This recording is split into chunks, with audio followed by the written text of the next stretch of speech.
যদি নির্বাচিত হই মেয়েদের প্রতিটা হলে একটা মিনি মার্কেট কমপ্লেক্স স্থাপন করতে চাই। মেডিকেল সেন্টারটিকে আমরা ডাকি নাপা সেন্টার হিসেবে। ছাত্র সংগঠন কাজ করবে ছাত্রদের নিয়ে, কিন্তু তাদের যে কাজ সেটা দেখা যায় যে মূলত মাদার সংগঠন হয়ে কাজ করা। বর্তমান ছাত্র সংগঠনগুলোর প্রতি আমাদের সাধারণ শিক্ষার্থীদের একটা ক্ষোভ তৈরি হয়েছে। এই রেজিস্টার বিল্ডিংকে আমি সম্পূর্ণ অনলাইন ভিত্তিক হিসাবে গড়ে তুলব। এইরকম শিক্ষার্থী যারা উদ্যোক্তা হতে চায় তাদের জন্য একটা সুদমুক্ত ঋণের ব্যবস্থা করতে চাই। খাবার মানটা বাড়ানোর জন্য প্রতিবেলার খাবার পরিদর্শনের জন্য শিক্ষার্থীদের সমন্বয়ে প্রতিটি হলে একটা মনিটরিং সেল গঠন করতে চাই। আমার হচ্ছে মোহাম্মদ সম্রাট ইসলাম, আমার সেশন 19-20 এবং আমি আসন্ন ডাকসু নির্বাচনে কেন্দ্রীয় সংসদে জিএস পদে প্রতিদ্বন্দ্বিতা করতেছি। না, আমি কোনো প্যানেল থেকে নির্বাচন করছি না, আমি একেবারেই স্বতন্ত্রভাবে এবং এককভাবে নির্বাচন করতেছি। দেখেন, আমাদের বর্তমান যে বিদ্যমান ছাত্র সংগঠনগুলো আছে তাদের যদি কার্যক্রমগুলো আমরা পর্যালোচনা করি তাহলে আমরা দেখি যে তারা ছাত্র সংগঠন কাজ করবে ছাত্রদের নিয়ে, কিন্তু তাদের যে কাজ সেটা দেখা যায় যে মূলত মাদার সংগঠন হয়ে কাজ করা। মাদার সংগঠন দেশবিরোধী সিদ্ধান্ত, জনবিরোধী সিদ্ধান্ত, দুর্নীতি অপশাসনের হয়ে ছাপাই গাওয়াই তাদের মূল কাজ। ধর্ষণ, চাঁদাবাজ, মারামারি, হানাহানি এমন কোনো অপকর্ম নাই যে এই ছাত্র সংগঠনগুলো করে থাকে না। এখনও যদি আমরা পত্রিকার পাতায় দেখি তাহলে এই কর্মকাণ্ডগুলোর ছবি আমরা দেখতে পাই। যে কারণে বর্তমান ছাত্র সংগঠনগুলোর প্রতি আমাদের সাধারণ শিক্ষার্থীদের একটা ক্ষোভ তৈরি হয়েছে। এখন বর্তমানে কিছু কিছু ছাত্র সংগঠনের নেতা তারা শিক্ষার্থীদের মন পাওয়ার জন্য শিক্ষার্থী বান্ধব কাজ করার চেষ্টা করতেছে, কিন্তু শিক্ষার্থীদের মনে এখনও সংশয় আছে যে আগামী নির্বাচনে এই ছাত্র সংগঠনগুলোর মাদার সংগঠন যদি সরকার গঠন করে তাহলে আবারও গেস্টরুম কালচার, গণরুম কালচার, শিক্ষার্থীদের জোরপূর্বক রাজনৈতিক মিছিলে নিয়ে যাওয়া, এই সিস্টেমগুলো চালু হবে।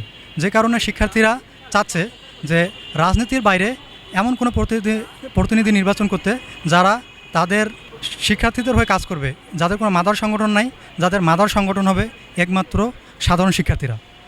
এই জায়গাটা থেকে আমি নির্বাচন করার জন্য মনোনয়ন নিয়েছি। আবার আমি আগে থেকেই ছোট পরিসরে আমার নীলফামারী জেলার যে শিক্ষার্থীরা এখানে আছে তাদের কারো চিকিৎসা সেবা, কারো টিউশন ব্যবস্থা করা, কারো কোনো সমস্যায় পড়লে আমি তাদের সেই সমস্যাগুলো সমাধান করার চেষ্টা করতাম। তো আগে আমি কাজটা করতাম খুবই ক্ষুদ্র পরিসরে, এখন আমি চাই যে আরও বড় পরিসরে, আরও পুরো ক্যাম্পাসের সব শিক্ষার্থীদের জন্য কাজ করতে।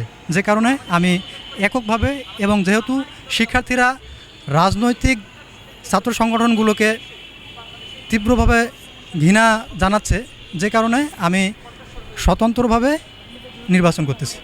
আমি নির্বাচিত হলে কাজ করবো মূলত শিক্ষার্থীদের চাওয়া অনুযায়ী। যে কারণে আমার নির্বাচনী স্লোগানটা আমি দিয়েছি, শিক্ষার্থীদের কণ্ঠস্বর একমাত্র অগ্রাধিকার। ক্যাম্পাসের বিভিন্ন সমস্যা সমাধানে আমার নিজস্ব কিছু চিন্তাভাবনা রয়েছে।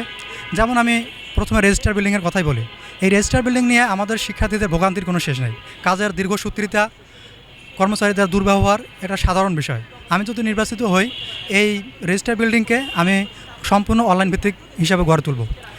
এর বাইরে আমাদের মেডিকেল সেন্টারের কথা বলি। আমরা ঢাকা বিশ্ববিদ্যালয় ক্যাম্পাসে 40 থেকে 45 হাজার শিক্ষার্থী লেখাপড়া করি। সেই তুলনায় আমাদের মেডিকেল সেন্টারটি একেবারে নিম্নমানের। যে কারণে আমরা শিক্ষার্থীরা ট্রোল করে এই মেডিকেল সেন্টারটিকে আমরা ডাকি নাপা সেন্টার হিসেবে।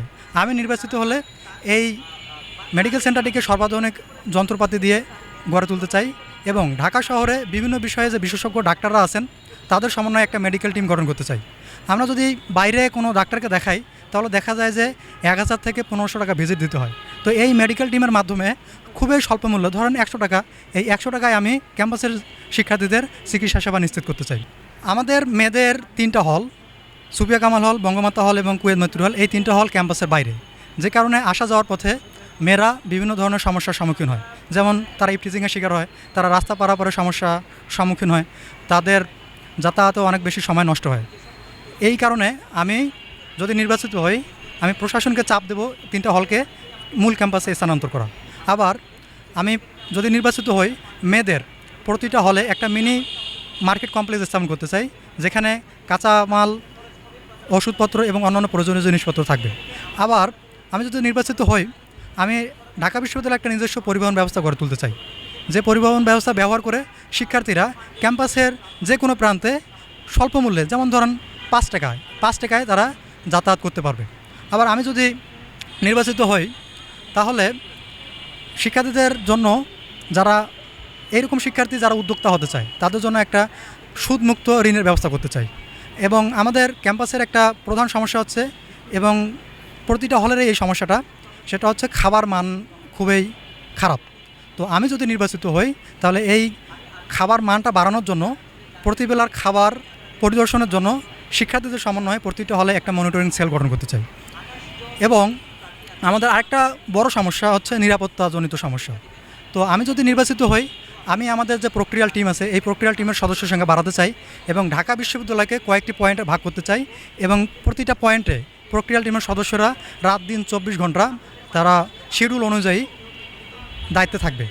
এভাবে আমি আমার যে কাজগুলো আছে এই কাজগুলো করতে চাই। এখন প্রশ্ন হতে পারে বা অনেকের মনে হতে পারে যে আমার কিছু কিছু কাজ বাস্তবায়নযোগ্য নয়, তাহলে এগুলো আমি কিভাবে বাস্তবায়ন করব। আমি আমাদের যে অ্যালামনাই অ্যাসোসিয়েশন আছে, আমরা সকলে জানি যে একটা বিশ্ববিদ্যালয়ের উন্নয়নে অ্যালামনাই অ্যাসোসিয়েশন খুবই গুরুত্বপূর্ণ ভূমিকা পালন করে।